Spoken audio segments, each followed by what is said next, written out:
반갑습니다.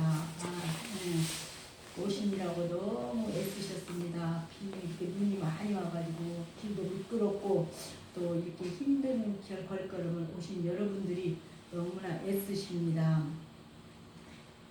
하나님의 사랑 즉 말씀 사랑은 세상의 그 어떤 것과 비교할 수 없이 소중한 것입니다.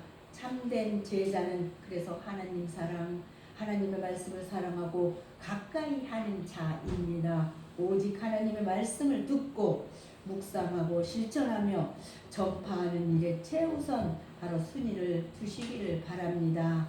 하나님은 우리에게 복음을 이렇게 들려주십니다. 예언자들을 통해 복음을 들려주시되 예언자들에게 복음을 전하는 사람의 마음가짐을 알려주셨습니다. 그리고 예언자들이 백성들에게 구체적으로 할 말과 행동을 알려주셨습니다. 예언자들의 마음과 말이 예수님을 통해 이루어졌습니다. 죄는 형벌에 따르지만 그런 그 죄는 형벌이 이렇게 따르는 법이지만 하나님은 형벌보다 자기 백성의 죄를 사하여 주시기를 기뻐하십니다. 비록 그들의 죄가 주홍같이 붉을지라도 회개하면 용서하여 주시는 거라고 이사야 1장 18절 말씀하십니다. 즉 이스라엘이 포로에서 귀환한 후에는 새 삶을 살아야 하며 그러기 위해서는 이전의 죄를 회개함으로 씻어버리는 것이 우선입니다. 그분의 용서는 깨끗하게 하는 것을 의미합니다. 따라서 우리는 죄를 숨기지 말고 그분께 자백하도록 해야 합니다. 하나님께서는 자기 백성을 이렇게 환난 가운데 위로하시며 자기 백성의 모든 죄도 사하여 주시는 분이시므로 이러한 하나님의 은혜를 우리가 날마다 기억하면서 감사하여야 합니다. 하나님은 복음을 선포할 자세와 내용을 구체적으로 이렇게 가르쳐 주셨습니다. 사람은 고차원의 의사소통을 하는 존재입니다. 말 잘하죠. 일반 짐승들은 간단한 이렇게 생존에 필요한 의사소통을 합니다. 일반 이렇게 동물들 중에서 그래서 나름 지능이 높다는 그런 침팬지들은 단어 2개 정도를 섞어서 자기들끼리 이렇게 소통을 한다고 합니다. 앵무새가 사람의 말을 따라한다지만은 자주 쓰는 말만을 따라할 뿐이고 또 말을 만들어내지는 못합니다. 피조 세계에서 고차원의 은혜를 말하고 이해하는 능력은 오직 사람에게만 있습니다. 말하는 사람에게는 말하는 태도와 어조도 중요합니다. 말하는 방법과 어휘 선택도 중요하지요. 또 듣는 사람을 존중하고 배려하는 자세도 그래서 있어야 합니다.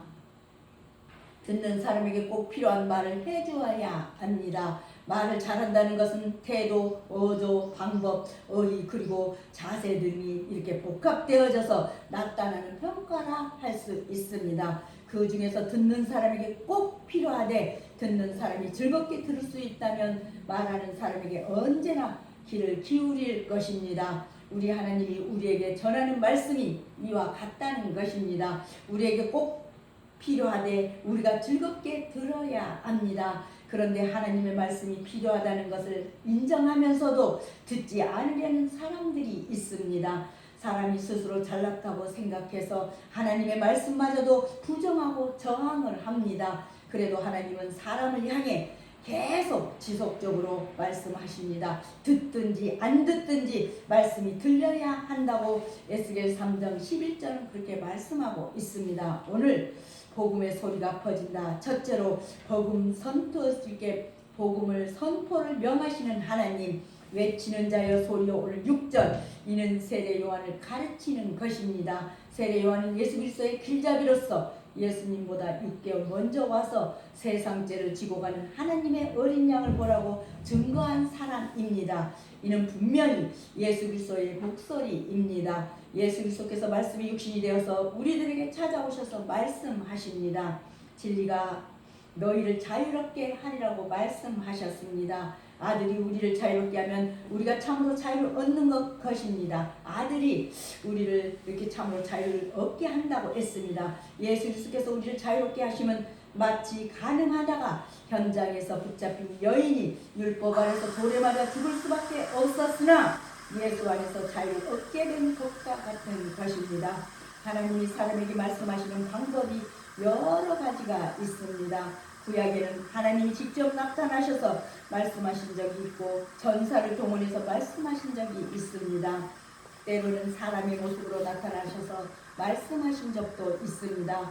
어떤 경우엔 이방인이나 짐승을 해 그런 입을 통해서도 말씀하십니다. 아멘. 하나님이 가장 많이 사용하신 방법은 예언자들을 통해 말씀을 전하게 하는 그런 방법이었습니다. 아멘. 하나님이 당신의 말씀을 전할 예배 예언자를 부르셨습니다. 오늘 말씀에는 아름다운 소식을 시온에 전하는 자여 이렇게 말씀을 하시면서 아름다운 소식을 예루살렘 전하는 예루살렘에 전하는 자여라고 예언자를 부르는 소리가 있습니다.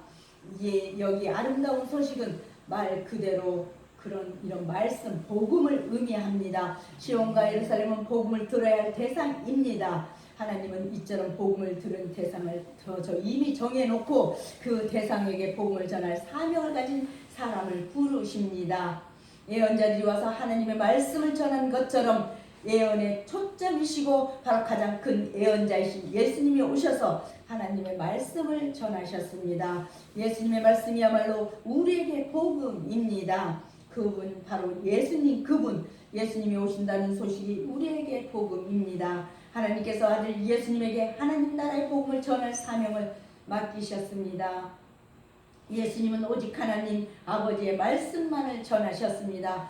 너희가 듣는 말은 내 말이 아니요 나를 보내신 아버지의 말씀이니라고 요한복음 14장 24절 나를 사랑하지 아니하는 자는 내 말을 지키지 아니하나니 너희가 듣는 말은 내 말이 아니요 나를 보내신 아버지의 말씀이니라고 기록되어 있습니다. 이렇게 복음 선포를 명령하신 하나님께서 두 번째로 용기를 갖고 전하라는 하나님.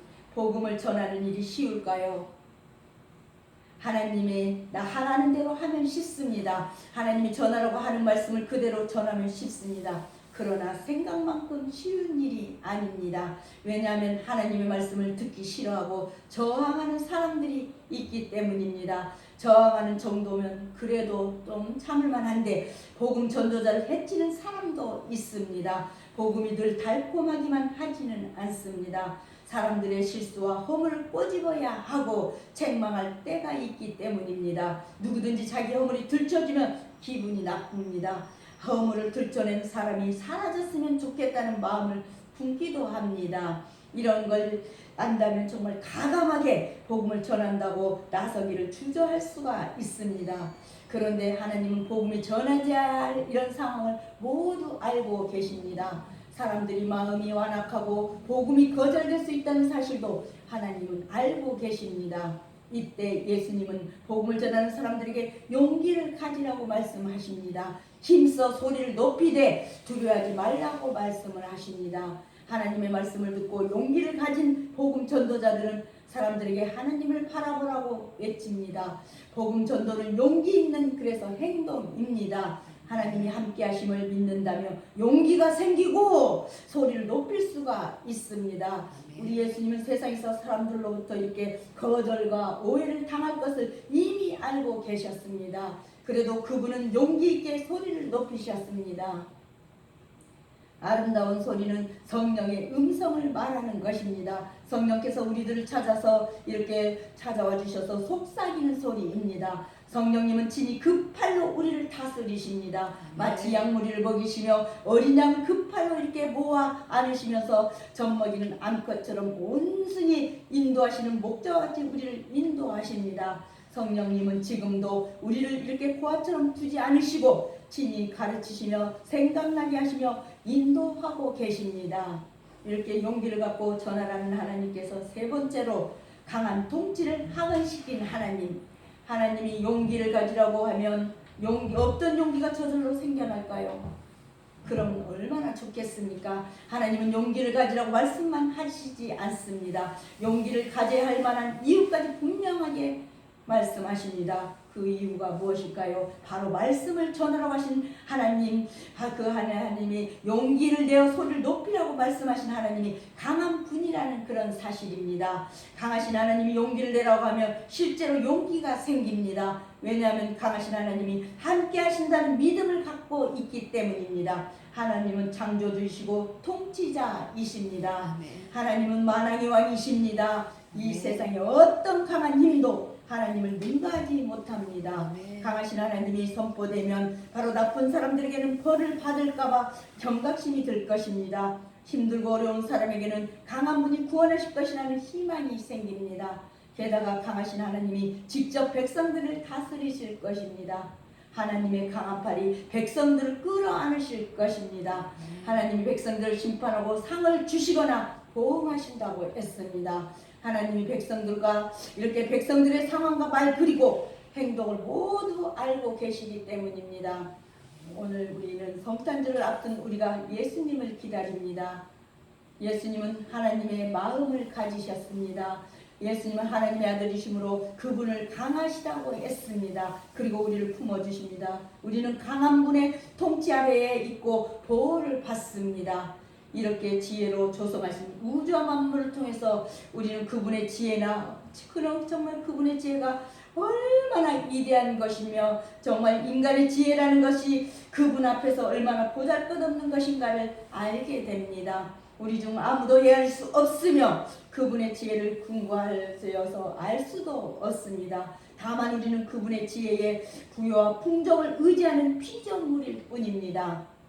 이렇게 강한 통치를 하관시킨 하나님께서 마지막으로 위로와 긍휼로 품으실 하나님, 그분의 지식은 부유하고 깊어서 인간이 다 알 수가 없고 그 계시를 통해서만 지각하는 것이 가능합니다.